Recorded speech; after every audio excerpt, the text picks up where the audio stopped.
Hey everyone, welcome back to Ask Literature, your go-to channel for exploring the world of books and literary theory. If you're new here, make sure to hit that subscribe button and turn on notifications so you don't miss any of our deep dives into fascinating topics.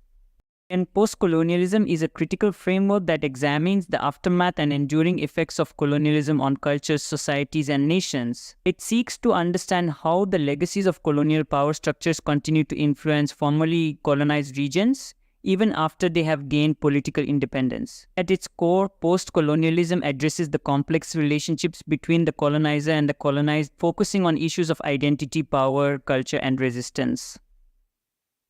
When colonial powers withdrew from their colonies, they often left behind deeply entrenched social, economic, and political systems. These systems were designed to benefit the colonizers, and their remnants created significant challenges for the newly independent nations. Post-colonial theorists argue that true independence was often more symbolic than actual, as the structures of colonialism remained deeply embedded in the fabric of these societies. The colonizers had imposed their languages, legal systems, and political institutions on the colonized, often dismantling or suppressing indigenous structures. One of the central concerns of post-colonialism is the concept of cultural identity. Colonized peoples were frequently subjected to a process of cultural erasure, where their languages, traditions, and belief systems were devalued or entirely wiped out. In many cases, the colonizers imposed their own culture as superior, leaving the colonized to grapple with feelings of inferiority and a fractured sense of self. Post-colonial writers and thinkers often explored the struggle to reclaim a sense of identity that was lost or distorted during the colonial period. Figures like Frantz Fanon, Edward Said, and Gayatri Spivak have been instrumental in developing the intellectual foundation of post-colonial theory. Fanon, for instance, famously examined the psychological effects of colonialism on both the colonizer and the colonized. His work, The Wretched of the Earth, delves into the ways colonialism dehumanizes the colonized, stripping them of their agency and reducing them to objects in the eyes of the colonizer.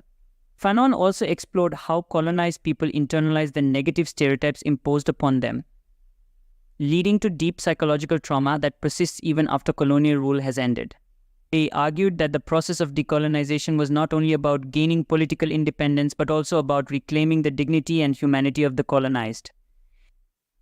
Edward Said's groundbreaking work Orientalism focuses on how the West has historically constructed the Orient as an exotic, backward, and inferior other. Said argued that the Western portrayal of the East was not an innocent academic exercise but a way of justifying colonial domination. By presenting non-Western societies as primitive and irrational, the West could rationalize its intervention and control. This idea of constructing the other is central to post-colonial theory, as it reveals how knowledge and power are intertwined in the colonial project. Gayatri Spivak's famous essay, Can the Subaltern Speak?, addresses the ways in which the voices of colonized peoples, particularly women, are marginalized and silenced in both colonial and post-colonial discourse. Spivak challenges the notion that post-colonial societies can simply recover their lost voices, arguing that the very structures of knowledge that were imposed by the colonizers make it difficult for the subaltern, the oppressed, and marginalized to be truly heard. She highlights the complexities of representation, urging scholars to be cautious in how they interpret and give voice to the experiences of the colonized. Post-colonialism is also deeply concerned with the issue of language. Colonial powers often imposed their languages on the colonized, leading to the marginalization or destruction of indigenous languages. In many post-colonial societies, the language of the colonizer remains the official language used in government, education, and business. This creates a divide between the elite, who are fluent in the colonial language, and the masses who may speak indigenous languages. Post-colonial writers often grapple with the question of whether to write in the colonial language or in their native tongues. For some, writing in the colonial language is a way to subvert and reclaim it, while others argue for the importance of reviving and promoting indigenous languages. Literature plays a crucial role in post-colonialism, as it provides a platform for formerly colonized peoples to tell their own stories and challenge the narratives imposed by the colonizers.